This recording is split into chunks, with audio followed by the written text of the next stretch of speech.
Is amperes circuital law. ये ampere circuital law उन लोगों को समझ में बहुत अच्छे से आएगा जिन लोगों ने इलेक्ट्रोस्टैटिक्स में गॉसेस थ्योरम को बड़े बड़े अच्छे से समझा था। गॉसेस थ्योरम का मेन आइडिया क्या था? It was to find the flux associated with a Gaussian surface due to a charge particle.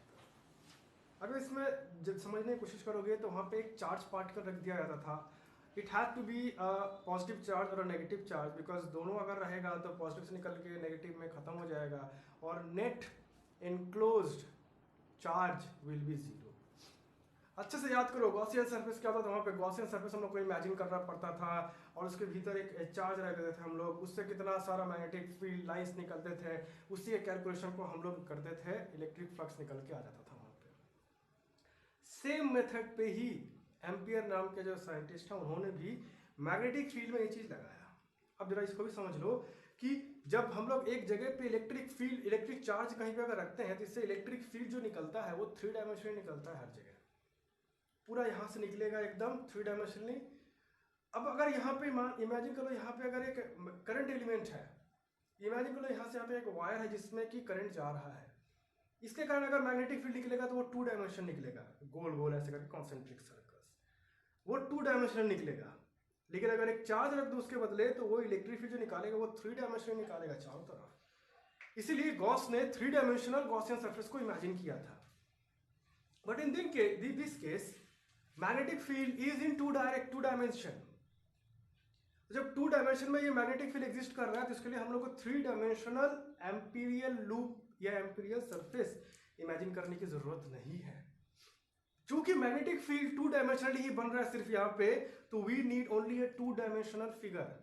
जैसे इलेक्ट्रोस्टैटिक्स में गॉसियन सरफेस हम लोग को इमेजिन करना पड़ता था गॉस थ्योरम में, ठीक वैसे ही एम्पियर्स लॉ में हम लोगों को एम्पीरियल लूप इमेजिन करना पड़ता है। Amperian loop is a 2 dimensional figure which is enclosing the entire magnetic field for which we need to find the magnetic field.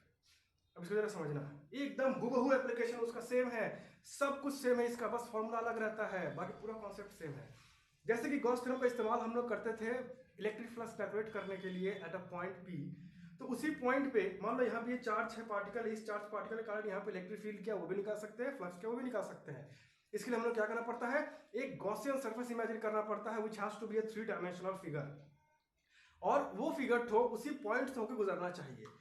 हम लोग निकालेंगे उस फिगर के लिए इलेक्ट्रिक फील्ड और फ्लक्स, और इनडायरेक्टली उस पॉइंट के लिए भी निकल के आएगा because point is lying on the Gaussian surface. Similarly here एक वायर रहेगा जिसमें से मैग्नेटिक फील्ड चारों तरफ फैल रहा है, और हम लोग एक एम्पीरियल लूप पकड़ लेंगे और वो एम्पीरियल लूप पे लाई करेगा वो पॉइंट जहां पे हम लोग को मैग्नेटिक फील्ड निकालना है, और उस लूप के लिए हम पूरा मैग्नेटिक फील्ड निकालेंगे और हमको निकल के जाएगा उस पॉइंट के लिए। अगर इसको हम लोग ग्राफिकल रिप्रेजेंटेशन से तुम लोग को समझाने की कोशिश करें तो जरा समझने की कोशिश करना।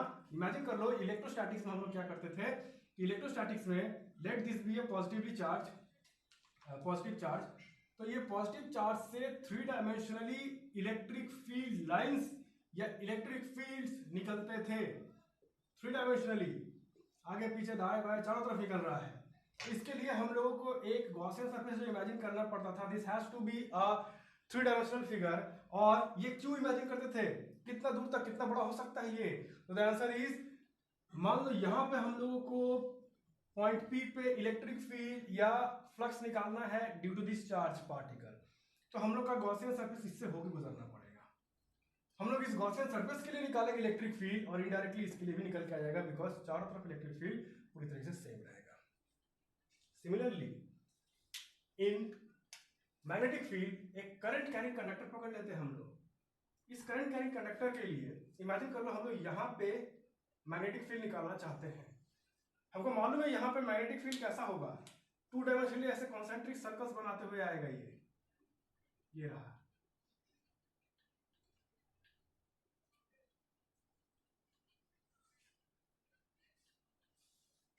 तो ये वाला पॉइंट हमको निकालना है, तो क्या करेंगे हमको दिख रहा है कि ये 2 डायमेंशनल मैग्नेटिक फील्ड निकाल रहा है, 3 डायमेंशनल नहीं निकाल रहा है। तो इसके लिए हम क्या करेंगे, मान लो ये पॉइंट यहाँ नहीं है, थोड़ा नीचे बनाते हैं यहाँ पे, तो एक एम्पीरियल लूप इमेजिन करेंगे। क्या करेंगे, जैसे कि ये फिगर बना है Gaussian surface is imaginary surface, ठीक वैसे ही एक एम्पीरियल लूप भी हम लोग इमेजिन करेंगे। It has to be an imaginary surface, it has to be a 2-dimensional figure. The point where we need to find the magnetic field must lie on the imperial loop, and the current carrying wire or the current element should lie between inside this loop.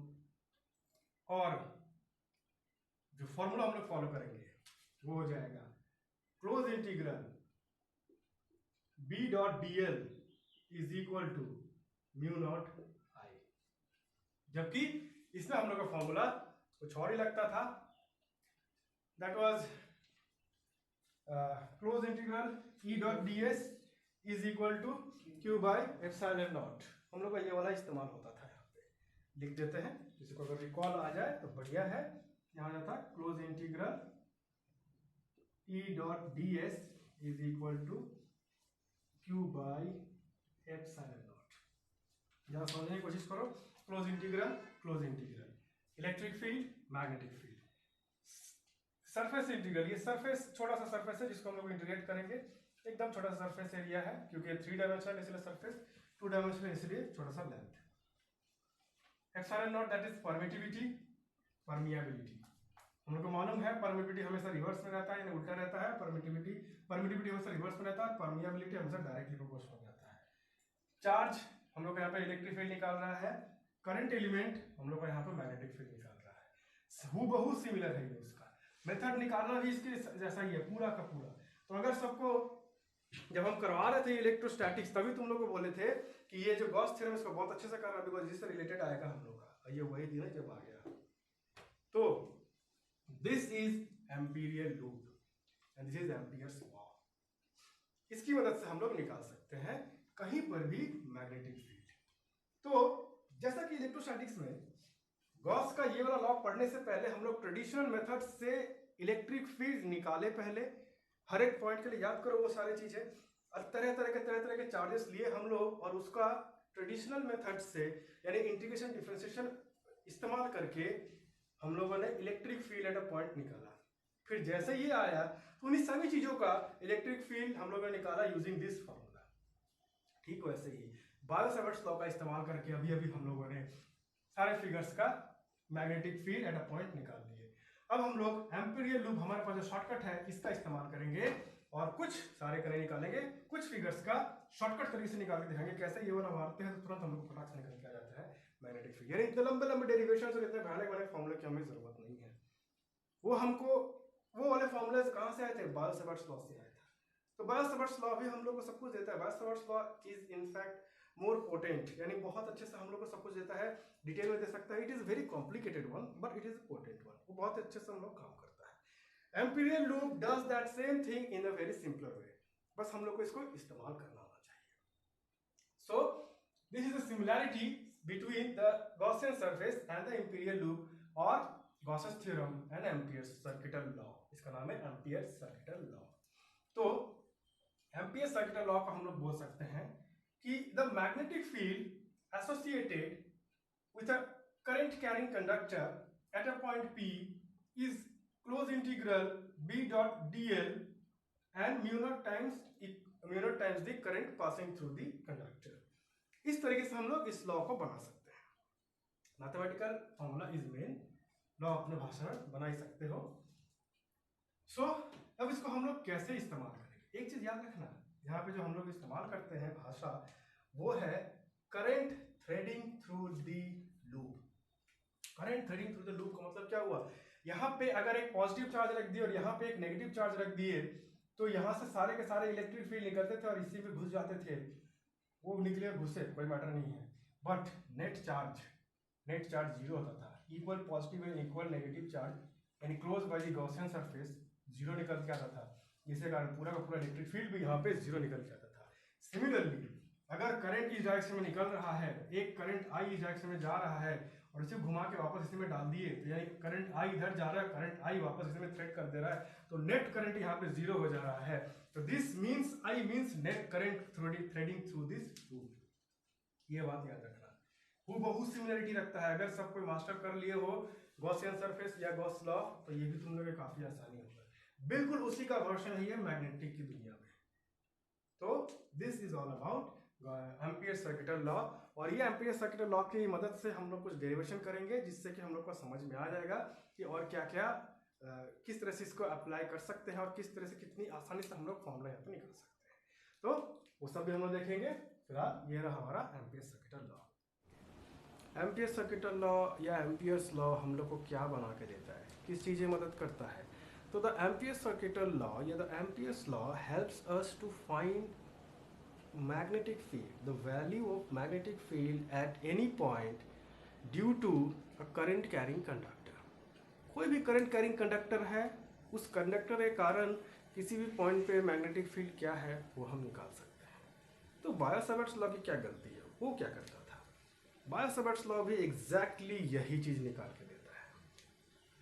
तो अगर इसको simplify करें तो अगर हम लोगों को magnetic field निकालना है,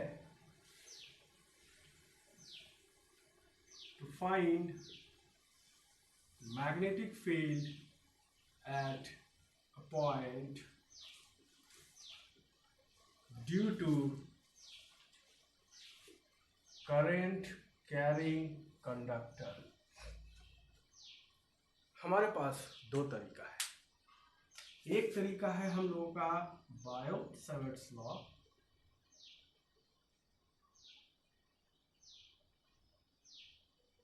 और एक तरीका है जो भी हम लोग करने वाले हैं एम्पियर्स लॉ। इन्हीं दोनों तरीकों में हम लोगों ने ये वाला तरीका कर लिया है। Using this method we can find a more accurate formula for magnetic field at a point due to current carrying conductor, and this point can be located at anywhere, कहीं भी लोकेट करके इससे निकाल सकते हो। This is a more versatile formula, more flexible formula, बहुत जगह इसको इस्तेमाल कर सकते हैं बायो-सावर्ट्स लॉ में। नाउ ये फार्मूला था क्या? This was dB is equal to mu naught by 4 pi IDL sin theta by r square. Now, do not memorize the formula as it is. Understand the terms each time. क्योंकि हम लोगों ने derivation में ही देख लिया था कि r कभी कभी अलग रूपों से बताया जाता है। r का मतलब है यहाँ पे IDL, the current element, and the position, जो पॉइंट है उस दोनों के बीच का दूरी जो है उसको r कहते हैं। तो कभी कभी अलग अलग सिचुएशन में r को हम लोग नॉर्मल रेडियस बोल देते हैं और उस दूरी को a से डिनोट कर देते हैं। तो ये याद रखना, हर एक टर्म को अच्छे से समझ लेना। तो दिस वाज बायो-सावर्ट्स लॉ। इसमें बहुत सी दिक्कत भी थी, हमें बहुत से प्रॉब्लम भी थी, बहुत कैलकुलेशंस करना पड़ा था हमको, but this gives us a very exact and very good value. बहुत अच्छा फॉर्मूला हम लोग को मिलता है हर एक केस में। Now comes this one, Ampere's law. Ampere's law हम लोगों को ये बताता है कि close integral of B dot dl is equal to mu naught I। What does this means? इसका मतलब ये होता है कि हम लोग, अच्छा इसको जब अप्लाई करते थे हम लोग, एडिशनली हम लोगों को कुछ बनाने की ज़रूरत नहीं पड़ती थी वहाँ पे, बस एक करंट कैरिंग कंडक्टर होता था और एक पॉइंट होता था, और बस इसी सिचुएशन में हम लोगों को डेरिवेशन करना पड़ता था। बट यहाँ पे इस फॉर्मूले को हम लोग एज इट इज इस्तेमाल नहीं कर सकते। We need to draw something extra each and every time. So the first thing is that we need to construct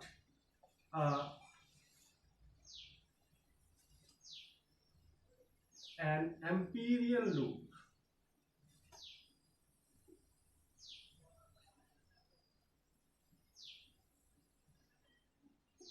Amperian loop हम लोग को यहाँ पे बताना पड़ता है। एम्पीरियल लूप होना चाहिए। लूप का मतलब सर्कल ही होता है, जरूरी नहीं है। It can be of any shape. अगर याद होगा तुम लोगों को इलेक्ट्रोस्टैटिक्स में, वहाँ बिल्कुल हम लोगों ने ऐसा ही कुछ किया था। To find electric field at a point due to a charge. वहाँ पे हम लोगों ने एक ट्रेडिशनल मेथड फॉलो किया था, यानी कि इंटीग्रेशन या डिफरेंशिएशन को इस्तेमाल करते हुए, यानी कि कैलकुलस को इस्तेमाल करते हुए हम लोगों ने सारे different types of charge particle का इलेक्ट्रिक फील्ड निकाला था। फिर फाइनली हम लोगों ने सीखा था, वहाँ पर था गॉस थ्योरम। गॉस थ्योरम का एप्लीकेशन में हम लोगों ने शॉर्टकट तरीके से वो भी निकालना सीखा था, but there were conditions. We needed to draw a Gaussian surface.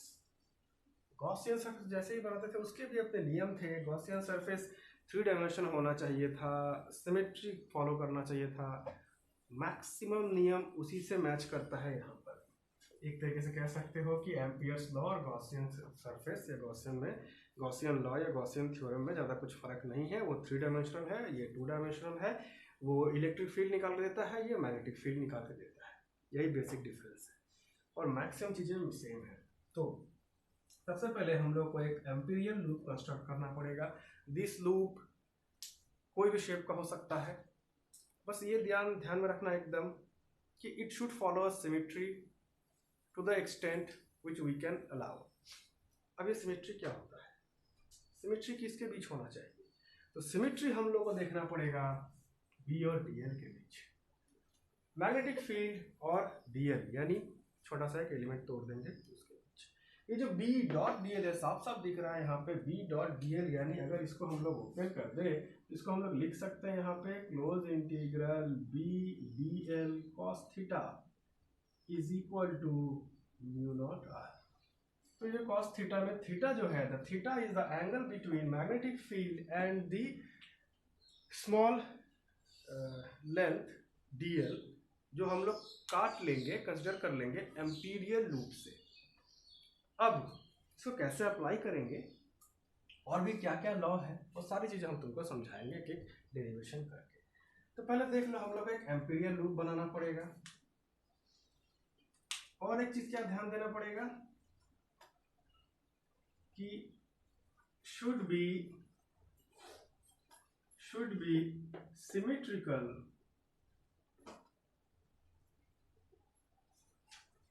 to the extent possible। जितना दूर तक हो सके उतना दूर तक सिमेट्री करने की कोशिश करना। अब इस लाइन का मतलब क्या होता है हम तुमको समझाएंगे धीरे धीरे। नाउ थर्ड वन, हमारा मेन मकसद क्या था? किसी एक पॉइंट पे, किसी एक जगह पे एक मैग्नेटिक फील्ड निकालना करंट कैरिंग कंडक्टर का। तो हमारा मेन मकसद मत भूलना, हमारा मेन मकसद होगा किसी एक पॉइंट पे मैग्नेटिक फील्ड निकालना। तो ये जो एम्पीरियल लूप बनाएंगे, वो लूप उसी पॉइंट से होके गुजरना चाहिए। That means the point should lie on the loop. हम लोग उस लूप पे मैग्नेटिक फील्ड निकालेंगे और वो लूप पे मैग्नेटिक फील्ड सिमेट्रिकल होगा, हर जगह सेम होगा। हर जगह नहीं भी हो तो मैक्सिमम जगह पे एक एक रेंजेस में सेम होगा। और अगर वो पॉइंट वहीं पे लाई किया तो इनडायरेक्टली उस पॉइंट पे मैग्नेटिक फील्ड भी निकल के आ जाएगा। तो यहाँ पे हम लोग निकालेंगे the point should lie on the loop।